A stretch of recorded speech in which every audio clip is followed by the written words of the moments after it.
Hey, you guys.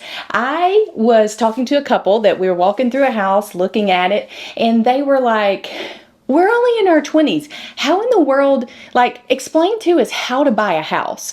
And I thought, well, if you guys want to know that question, I'm sure there are other 20-year-olds out there and probably all age ranges who might be saying, how exactly do you buy a house?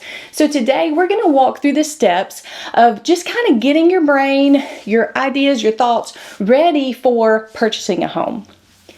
Point number one is your financial foundation, or in other words, what in the world can you buy? I know that we've all seen the TV shows where this couple comes in and they're like, oh, this is our budget. And the TV hosts take them to this home and it knocks their socks off and it has all the things that they want. And then they're like, yeah, it's like $1 million over your budget. And that is fun to watch on TV, but not fun if that's actually happening to you. And of course, we don't want that to happen. So we want you to have a good financial foundation. That starts with a conversation with your spouse, if you have one, your financial planner, also a lender. The lender is going to look at things like how much savings you have, what kind of debt to income ratio you have, and then they will help you to understand exactly what your dollars will buy and how much they're willing to loan you as a loan officer.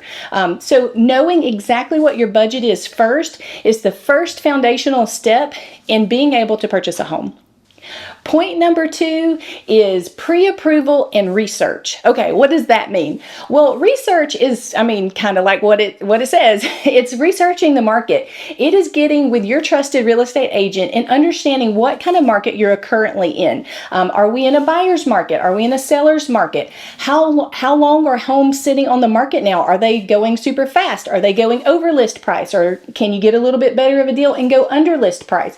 So those are conversations that your real estate agent wants to have with you so that you understand what kind of market that you're actually in. Also, pre-approval. So there's lots of information when it comes to your mortgage and what kind of mortgages you can get. And I am not a loan officer, but I will just touch on the highlights. So FHA loans are a little bit easier to qualify for, but they also have a lot stricter standards. You're also looking at probably a 3.5% down payment. You also have conventional loans. Conventional loans have a little bit less strict of standards, but they're a little bit harder to qualify for. So those are the kind of conversations you are going to want to have with your lender to see what type of loan, if you need one, that you actually qualify for. And they're going to look at things like we already talked about, your credit score and your debt to income ratio, what kind of savings you have, and credit score is a big deal because credit score, it kind of tells the lender how reliable you are as far as paying the things that you currently have. So, if your credit score is a little bit less, that tells the lender that you might be a higher risk. If your credit score is a little bit higher, it tells your lender that you might be a safer risk or a safer bet. So anyway, those are things that you'll want to have a conversation with. And if you don't have a current lender, your real estate agent will be able to help you connect with one. And that way you can get the ball rolling on purchasing your home. Number three is actually defining what kind of home that you want. And I know that sounds very simple and you would think that that would be pretty easy, but sometimes it's not as easy as you think. And, sometimes people have an idea in their mind and it just isn't manifesting in real life. And so what you want to do is really kind of narrow down what kind of home do you actually want? Do you want it in the city? Do you want it further out? Do you want your commute to work to be the biggest priority? Do you want the actual house itself? Do you want it 2 levels? Do you want it 1 level? Do you want your primary bedroom on the main level? Do you want stairs going up to your kitchen so you're lugging groceries in? So those are all things to think about.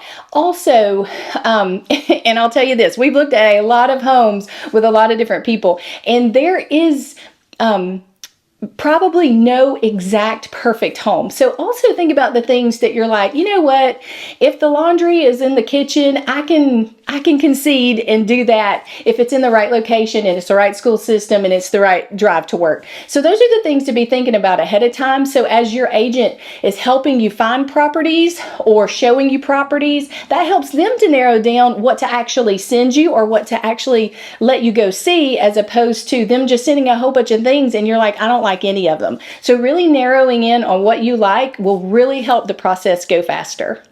Point number 4 is making an offer and then going through inspections. So there's a lot to this part, but I'm going to kind of hit it by bullet points. We can always talk about further details if you have questions. So the first thing is making an offer. How do you know how to make an offer? Well, that's what your real estate agent is for. They are in the market day in, day out. They know what houses are going over list, what houses are going under list. They know exactly what kind of time frame. If a house has been sitting more than 10 days, how long it will actually take to sell. So they know those kinds of things. So rely on the expert when it comes to that department.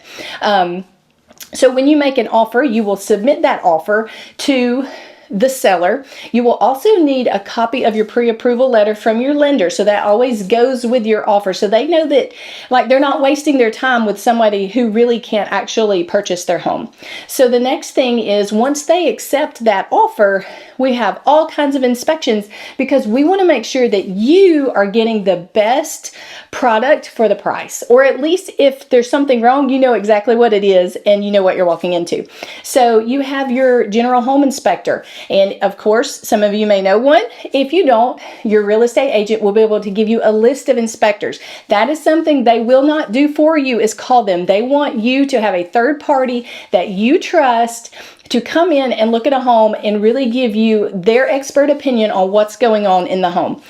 There's extra things like sewer and septic. There's also wood infestation. If there's a pool, you might want to have or I would highly suggest that you have a pool inspection. So those are kind of things that you're going to walk through. Like, once that contract's been signed, there's still a lot of work that happens before you actually take the next step and actually close. So those inspections, your agent will help you walk through those. And then also, repair reports. Like, if your inspection did find something and there's a few things that you want to have negotiated, that's what your real estate agent is there for, to help you negotiate those repairs and move forward towards closing. The last part is closing day. And this is always the fun part, but also you can be a little nervous because it's high stress. It's a lot of money that you are putting out and you're making a big decision and a big step. And again, we're here to make that process go as easy as possible. And so when you go to a closing, sometimes it's a closing attorney, sometimes it is a title company. There are a few different locations where that can take place, and your agent will make sure that you know exactly where to go. Also, there's a lot of signing stretch your hand, because there's a lot of signing. And the attorney that will walk you through the closing, they will go through step by step what each piece of those papers mean, so that you understand step by step exactly what you're signing before you close that deal. Generally, once you sign all that paper, if you need to bring some closing costs to the table, they'll tell you exactly how to do that, whether it's via check or whether it's a wire transfer, and they'll help you understand exactly how to do all of those things. And then once all that's done, you get the keys to your new home. And that's exciting, and we want to celebrate that with you. So those are 5 steps to help you understand what it looks like to go from I don't know how to buy a house to closing on a house. Now, I know that I did that from a 10,000 foot view and it was very fast, but if you have more questions about what it looks like to purchase a home, we are here to help you. So please feel free to reach out. You can email us at info@mbrownrealty.com, or you can call us at 205-368-5995. We are Mike and Brandy Brown with Keller Williams in Birmingham, Alabama, and we would love to be your real estate resource of choice.